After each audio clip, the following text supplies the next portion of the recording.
spiritual thing for me, I think. There's just something really exciting about, having a blank piece of paper and globs of paint, and to be able to put them together in a certain way and cause someone to feel something. I think the world needs artists because I think art is what makes your heart beat faster.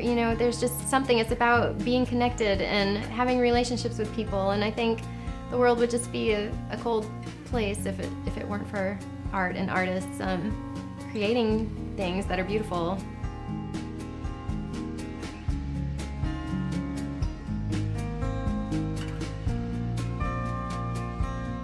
Writing for children is basically like writing for an adult in terms of the fact that you need to have engaging characters and you want to draw them in right from the beginning, and there has to be action, and there's a story arc. You want to make sure that everything builds and then you have a nice resolution. So you're thinking about all of those story elements, and in my stories I like to make sure that the character somehow evolves by the time they get to the end. They grow a little bit. You're drawing from all of your experiences and everyone you've ever met and everything you've ever seen. It's just, you never know how those things are going to find their way into your work. So, I'm inspired by people and architecture and, nature and animals and my kids, and, just, the list goes on and on. You never know where the inspiration's going to come from.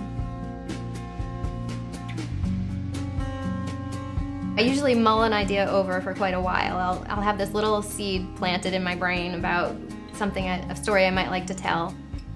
In the case of Bernice Gets Carried Away, I had seen a photograph of my nephew at a birthday party, and my grandfather was in the picture as well, and he was holding a big bunch of balloons, and then my nephew kind of had this, crabby look on his face, like he wasn't happy about something, and the idea of a balloon thief was in my mind. That phrase kind of stuck into my head, and so I knew I wanted to write a story about a kid at a birthday party who stole all of the balloons and got, carried away by them. There's always things rattling around in there. I never know which one's gonna actually, take. But I keep a little journal, and if I kind of get a spark, I'll write something down and hopefully revisit it at a later date and find something to work on. Usually if it's a really good idea, I can't forget about it, and I think about it a lot. When you do those first paintings and you actually see those characters you've been thinking about on paper, and somehow it feels like you're bringing them to life. So it's really exciting. It's like seeing your baby for the first time, it's just kind of gives you that exciting feeling about it. The writing part is exciting when you have those rare moments when it feels like you're turning on the faucet and it's just kind of pouring out, and your pen's flying, and you feel like it's exciting, and these characters are coming to life. Seeing it in book form is just, I don't know, there's all these really neat special moments along in the process that I really enjoy. Characters that I create really do start to feel like my babies. So I can't say, just like with my daughters, I can't say I love one more than the other. I love them both, for different reasons. And gosh, they really are. They're kind of like family members. It seems a little weird sometimes when you see them in a bookstore. It's kind of like, hey, I know you. I work for Dial Books for Young Readers, which is part of Penguin, and they're in New York City. Right now I have 2 that are published that I've both written and illustrated, and then I have a 3rd one coming out this summer. And then I've got another 2-book contract after that. I just haven't figured out those stories yet. And I have co-illustrated a book with a man named Kevin Hawks, and I did miniature paintings in that. Painting miniatures is something I just sort of fell into accidentally. It's tricky. You need a real steady hand. You gotta kind of learn how to breathe just right. You gotta have a really small brush. It just seemed natural to me somehow to paint small, maybe because I'm a small person. In kindergarten, I was put in the 5th grade art class by my art teacher, which was just awesome. We call it special art.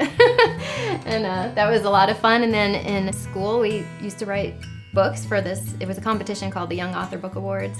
And so every year, we would, as a class, we would each write our own books, and that's when I really got excited about it. In 1st grade, I wrote this story, and my 1st grade teacher put a little heart sticker on the cover saying that it was, like she came so close to winning because it was a competition. And I didn't win that year, but I got really excited about the fact that I came close, and I did win the following year. And then the prize was you got to go to a conference and hear an actual author speak. And so that was a big deal for me as a child to learn that, this was something that people did. Junior high, again, I had great art teachers that were really supportive and encouraging. And then in high school, if there wasn't an art class that would fit my schedule, they would let me make my own art classes. So I had kind of an independent sort of art class going where I would just sit in the back of the other art classes and do my own things. When I went to college, I decided to be an art major and a creative writing minor because I still had that dream of writing books someday. I did an internship with Kevin Hawkes and sort of got to see what it looked like for someone to do a book, and then I was even more excited about doing it.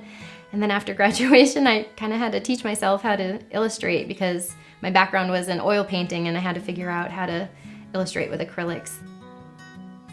To feel like there was something special about what I was doing really, fired me up as a kid. And it was I guess something that sort of identified me or set me apart from my peers maybe was just, that was my thing that I was good at. There are some artists out there who can whip out a book in 6 weeks or something, but it takes me a lot longer. I polish it up to the point where I feel like I'm pretty satisfied with it, and then I show it to my agent and see what she thinks. Sometimes I will sketch out rough drawings first, just to sort of give the editors an idea about what the full story is, because half of the story is told in the pictures. And then once the manuscript is finalized, I'll go and do another round of sketches and really try to get it down what the story is that I'm trying to tell. And then when the sketches are approved, they'll use the scans that I've sent them and they'll adjust everything, get everything the right size, they'll put the text in place, and then they mail me printouts. And then from those printouts, I do the final paintings. They're acrylic paintings, so it takes me about 9 months to a year to do all of the paintings for a book. Once the final paintings are done, then I package them up and I mail them and say a prayer that they get there. They'll send me proofs along the way so I can sort of check and make sure that the colors look right.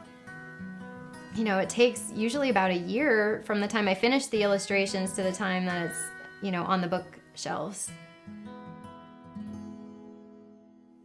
And everyone always has suggestions, and, we're all on the same team. We all want this to be the best book it can possibly be. So, if they come back with ideas, then I definitely take them seriously and really think about it.